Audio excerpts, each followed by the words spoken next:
Aloha, welcome to the Mr.G podcast. This is episode number 12. I'm not really from New York. I just talk like I am sometimes. Okay, so here we are today. Today we're going to be going over the NBA Finals, previous champions in NBA Finals history. Yesterday we did 1989 to 1999 because 1989 is about how far back I can go. I know I'm looking like a fucking senior sometimes. Other days I'm looking like I'm in my 20s. I'm going to go ahead with the contact lenses, clean shaved, clean haircut, military cut soon. So that usually takes 10 to 15 years off, no doubt. But yesterday we did 10 years, 89 to 99. Today we're going to try to do 10 years, 99 to 2009. I'm looking forward to today's basketball game, just like every basketball fan is. Game 6 in Miami. Miami is up 3-2, so they can close out. The Boston Celtics have won the last two games after going down 3-0 to start the series. So it's the only series happening. Everybody in the NBA, everybody that loves the NBA, everybody that loves basketball worldwide is going to be watching this game. I imagine courtside seats are going for $40,000, $50,000. I didn't watch the last two games that the Celtics won. That's probably why the Celtics won, really. So this game I am going to watch. I have a frozen pizza ready, some ice cream afterwards to celebrate. And I'm looking forward to seeing the Miami Heat and Jimmy Butler and Bam Adebayo and Duncan Robinson go to their second NBA Finals. And that's going to be awesome. So that we're going to talk about that tomorrow, the result of Game 6. Hypothetically, if the Celtics do win, it will go to Game 7, which makes it even more exciting. But today we're going to talk about previous NBA Finals from the years 1999 to, we'll try to get to 2009. I don't think we'll get that far. So in 1999, I remember it clearly, the San Antonio Spurs winning their first championship. They were called the Twin Towers. David Robinson and Tim Duncan. Avery Johnson was their point guard. Sean Elliott was an all-star. And they had a great team that year, and they finally got over the hump, and they finally brought a professional sports championship to the city of San Antonio. And San Antonio had never been connected in a more of a community than it was at that time. San Antonio's a small community financially. They have what per capita income is very small. San Antonio's 3/4 Latino. And also San Antonio is one of the largest cities in the country area-wise. So it's spread out completely. It's a huge city, and people from one side of the city don't necessarily always go to the other side of the city. So me and my brother, we were from the northeast side, and we rarely ventured out from the northeast side as kids, as teenagers, and even in our 20s and 30s. And people that grow up in the suburbs of San Antonio, they rarely go into San Antonio. People that grow on the south side of San Antonio, they rarely leave the south side of San Antonio. Me, I was a door-to-door salesman in San Antonio for 4 years and very successful at it. And I got to see the whole city of San Antonio. So I got to learn and, really develop a love for the community. The San Antonio Express News, the newspaper that I worked for, has been a longtime sponsor of the San Antonio Spurs. And the newspaper and the Spurs always went hand in hand. Selling the newspaper subscriptions door to door, it gave me an excuse to talk about the San Antonio Spurs. But I remember the headline of the front page of 1999 when the Spurs won the championship, and it had Tim Duncan and David Robinson. One of them was holding up the championship trophy, and Robinson was holding up the championship trophy, and Duncan was holding up the MVP trophy, and it said Twin Towers. And we put that on the wall, and we were so proud, much more proud than the Kareem Abdul-Jabbar poster our father and sisters gave us when we were 8 years old. But it was a wonderful moment, and I remember being in downtown and just being so happy and proud of my city for one of the first times. And then came the year 2000, and in 2000, Kobe Bryant went on a tear. That was the first year of their three-peats where Kobe Bryant, beat Allen Iverson in the year 2000. And also, I had a very attractive girlfriend at the time that did not like basketball, so I figured I should impress it. And even though I loved basketball up to that point, during the playoffs of 2000, The Spurs were eliminated by the Phoenix Suns, I believe, and I didn't even watch a single game. I have no visual memories of it. I listened to some of the games on the radio, but one reason why I didn't go to the extent to see any of those playoff games in the year 2000, uh, except for the championship series with Iverson and Kobe, the reason was because my girlfriend didn't like basketball. My attention was on her at that time. Looking back, when you're in a relationship, you want to have common interest and you don't want to just give up something for somebody else, especially if you guys aren't necessarily clicking. So I was young and dumb and full of nice, wholesome is what I was full of. All right. And so in 2000, I didn't watch that, but I believe, the finals were I know the Lakers won their first championship in 2000, Kobe Bryant. And then against the Philadelphia 76ers, and you always remember Allen Iverson stepping over. I forget the player's name. He went on to be a coach, but Allen Iverson was just like a legend. Even though he didn't win championships, he was as tough and as legendary. And if you saw someone with an Allen Iverson jersey when I was growing up, you knew that person meant business. So, 2001, the Lakers win their second championship. 2002, they win their third championship. And in 2002, I watched the Lakers win their championship, and I had left my downtown apartment stupidly because I just said stop paying rent, and then I left the apartment and just ditched it for a year and went all around Texas, Austin, San Antonio, and South Texas. But I could have easily just continued to live in my apartment because the living arrangement and everything. But I didn't, and so I was working out of a pizza shop called Bits and Pizzas, and there was only two drivers at this pizza shop, me and this guy Thomas. And Thomas was a shorter guy. The only reason I bring that up is because he had so much animosity, and he was a lot of short dudes that I met where I don't give them a reason to hate me, but they just secretly hate me. And at the same time, they want to associate with me. They want to talk to me. They want to interact with me just to fulfill their addiction to competing with me. There's an individual at these apartments here that just a kid in his 20s that just stands outside my apartment, and one of the last things I said to him when I communicated with him was I'm never having a conversation with you again. And right when I said that, that's when he oh no, I need you to, compete. I don't know you, dude. I'm never talking to you. That was probably got nervous because of people. But this isn't about that, but that's an example. So Thomas didn't like me. We were both drivers at this pizza place, and I drove a van and he drove a little white car. Both of us had shitty cars, and he lived in an apartment with his Native American girlfriend who was 6 feet tall, and he was 5 feet, barely over 5 feet tall. So it was an odd couple they looked. And we watched the NBA finals there. The Lakers play the Nets, and he was from Los Angeles and liked the Lakers, and he would just talk so much shit over and over, and just did not like me and did not like the Spurs and did not like San Antonio, and would just talk crap. And during those finals, I predicted that the Lakers would sweep the Nets, and he's like, they won't sweep them. And then I was right about that. They ended up sweeping them that year, and we had a $20 bet. And then since I liked the Spurs and he liked the Lakers, that was the last game of the season, so he paid me that $20. Or no, he didn't pay me that $20. He's like, how about double or nothing? Well, let's bet on the next year's championship. If the Lakers win, you give me $100, and if the Spurs win, I'll give you $100. And I was like, okay, that's a bet. Or he's like, I'll give you $120 to make up for the 20 that I already won, that I had already won.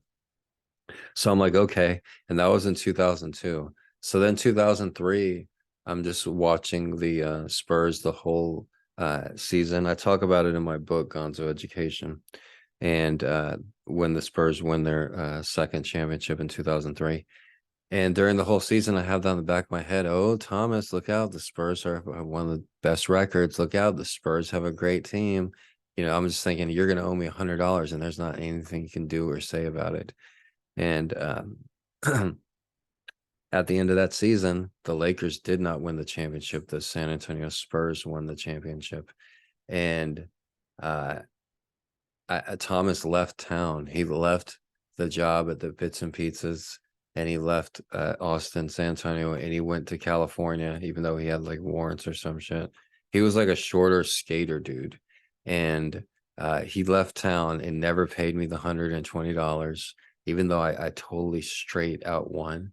And then I remember like I was in a city like in Phoenix or something like that, and like I had driven by him, and he was like on a skateboard, and I saw him, and I'll never forget him. But he saw me, and he's like, "Oh shit!" And he like got scared because he knows he owes me that $120.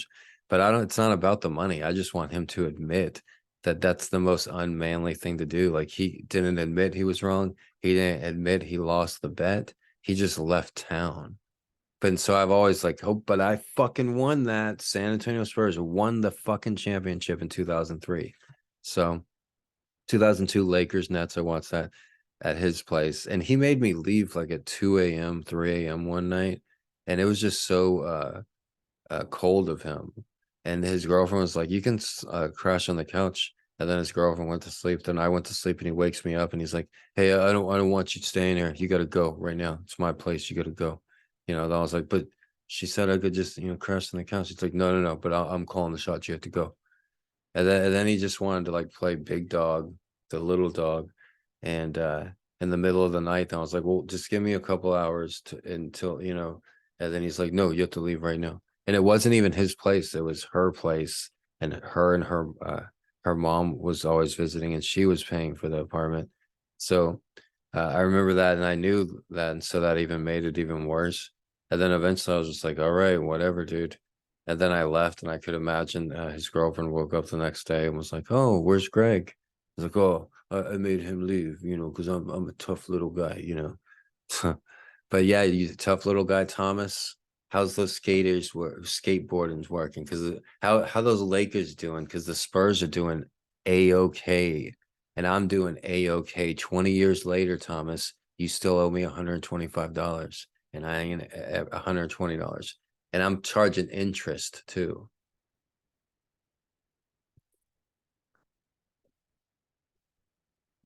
All right. So that was in 2003. The San Antonio Spurs won an incredible playoff series. And that was the last few months that my mom was alive. And me, my mom, and my brother were staying in the Warren Inn, which is the most ghetto hotel in San Antonio. And how we found ourselves there is amazing. It was my brother's idea, most likely, because that was the cheapest hotel.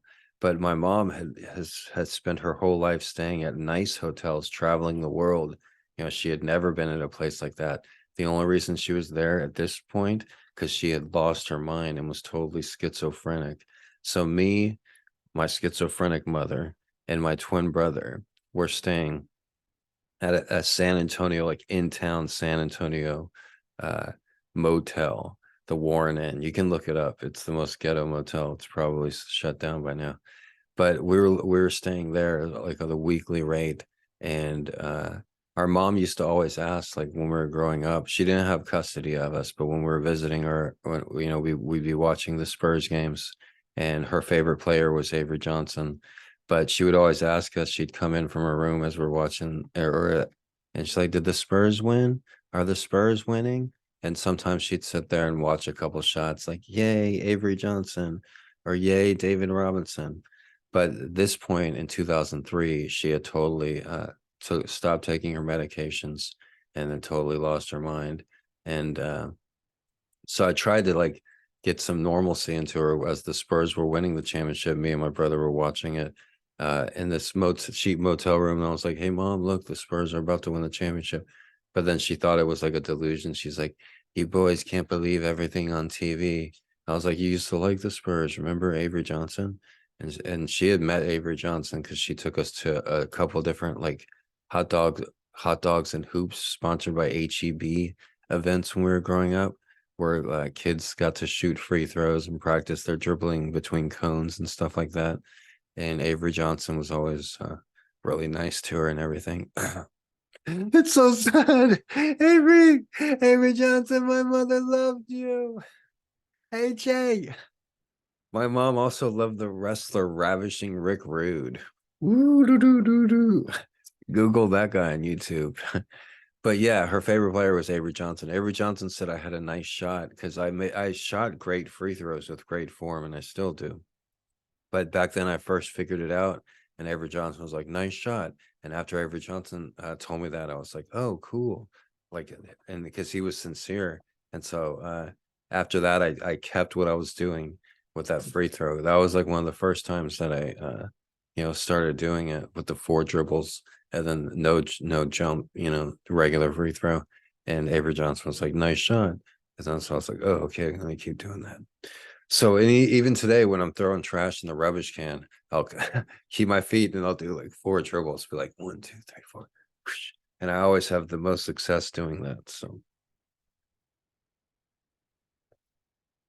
all right, but yeah, in 2003 when the Spurs won the championship, my mom was nuts. All right, she thought like space creatures were coming out TV. She thought the television was like a matrix. Maybe it was. She thought like she was trying to escape the matrix basically, and the television was part of the matrix, and it was all fake and everything is what she was saying. And there were no Spurs, and there was no NBA, and there was no championship, and there wasn't even a game called basketball. So that's what my mom thought at the time. But the we were in downtown, not downtown, but near San Antonio, like the west side. And as soon as the Spurs won the championship, all hell broke loose and fireworks and screaming and honking and it's a big city, and no city is safe in general, and not especially after a team wins a championship. So there was like rioting in the streets, and our mom, already flipping out from her schizophrenia, locked herself in the bedroom. And then me and my brother, we went and drove around, stupidly. We're like, let's go celebrate the championship by sitting in traffic, So then we got in the car that our mom had given us, some cheap red Suzuki Swift, and we're driving around San Antonio in this cheap red car, just wasting gas. And then by the time we get back home and all the traffic and everything, it's like 2 or 3 a.m. And my mom had deadbolted the door, and we didn't know if anything was okay. And all of our stuff was inside, and we're knocking on the door, and she wouldn't answer or anything because she had gotten freaked out by the fireworks. But then we had to I talk about this in my book, Gonzo Education. But then the police officer had to come, and they had to kick down the door, and our mom was like, "Oh," she was just sitting right there. And she's like, "I didn't hear you," as the door almost falls on her face as it slams down. And the cop's like, "What the hell? You didn't hear us. We were just banging on the door for an hour." And then he's like, "Are you all right mentally?" Then he's like telling me and my brother, he's like, "You have to get your mother some help. She's not right mentally. She needs to be in a hospital." And then we're like, "Yeah, we're aware of this." And then we lay down. We put the broken door, set it up against the wall, put some furniture against the where the door would be, put some furniture there, and laid down. And we were so tired. We went to sleep. We woke up, and our mom had left, and she didn't take the car, and she didn't take her cell phone. She had just up and left, and there was no door to this ghetto motel, and the crackheads were already sniffing in. They're like, like the hyenas they are. And so me and Michael were like, "Fuck this!" The Spurs won the championship. San Antonio is dangerous where we're at. Let's go get in the car with the cell phone. We'll try to hope mom calls, and until then, we'll just hit IH-35 and let's go to New Braunfels, go to Seguin, go to the river, go to the Guadalupe. Kick back, maybe sneak in the Slitterbun, and call it a summer and make it the summer of 2003. And that's what we did. And so the summer of 2003, right before I started as a full-time college student, we drove up and down IH-35 and going from San Antonio to Austin, and stopping in New Braunfels, San Marcos, going to the University of Texas campus, going to the Texas State campus, going to the ACC campus, going to all public libraries in Austin, public libraries in San Antonio, Walmart parking lots, every which way. We know the area between San Antonio and Austin on IH-35 better than anybody. We've walked it before. That's another story. We walked it at the beginning of 2003, actually. In January 2003, me and my twin brother walked from San Antonio to Austin. And that summer, we found ourselves living in a little red car and off of I-35 in the exact stretch of area that we had walked on 6 months earlier, living in that summer out of their car. And it was really interesting on the same stretch of land between San Antonio and Austin. So that was the Spurs championship in 2003. And if you want to know more about this, you can check out my book, Gonzo Education, where I go into more detail about me and my brother walking from San Antonio to Austin, as well as the San Antonio Spurs 2003 championship, and living in the little red car off of the outskirts of IH-35. It was so hot, and that car didn't have air conditioning. The only way we could keep cool would be driving up and down the highway at 60, 70 miles per hour and letting the cool air just come into the car. But yeah, it's a very memorable time in my life. And then that fall, that August, I enroll in college, which was extremely significant. And I realized, wow, I'm very intelligent. I'm very good at school. This is something my parents probably should have told me. But yeah, enrolled in community college, and bam, straight A's, bam, smartest person in the class, bam, honors program, bam, editor of the newspaper, bam, transfer to the University of Texas Journalism School. So that was the start of it, the summer of 2003. And I think we'll go ahead and end it there. I'm looking forward to the basketball game. That was a great little story there. I hope you all enjoyed that. And I'm just gonna cut the podcast a little shorter today. And I hope everybody out there listening enjoyed the sound of my voice. Once again, the Mr. G podcast is available wherever you get podcasts: Apple Podcast, Amazon Podcasts, Spotify Podcasts, probably the best place, iHeart Music Podcasts, or just Google Mr. G Podcast Hawaii. Also, the full episodes of the Mr. G podcasts are uploaded immediately onto Twitter and to YouTube. So if you want to see my pretty face and not only hear it, you can go on to Twitter at Gregory Brandt or on YouTube at Mr. G Live. So thanks again for watching. Thanks again for listening. Everybody have a great day. Enjoy today's Game 6 basketball game. Go Jimmy Butler. Go Miami Heat. Kick some ass. I don't like the Celtics. I just want that to be known. And Jimmy Butler loves coffee. He carries a cappuccino machine with him to every game. One of the most interesting professional athletes you will ever imagine. So here's to you, Jimmy Butler. Get him. Aloha.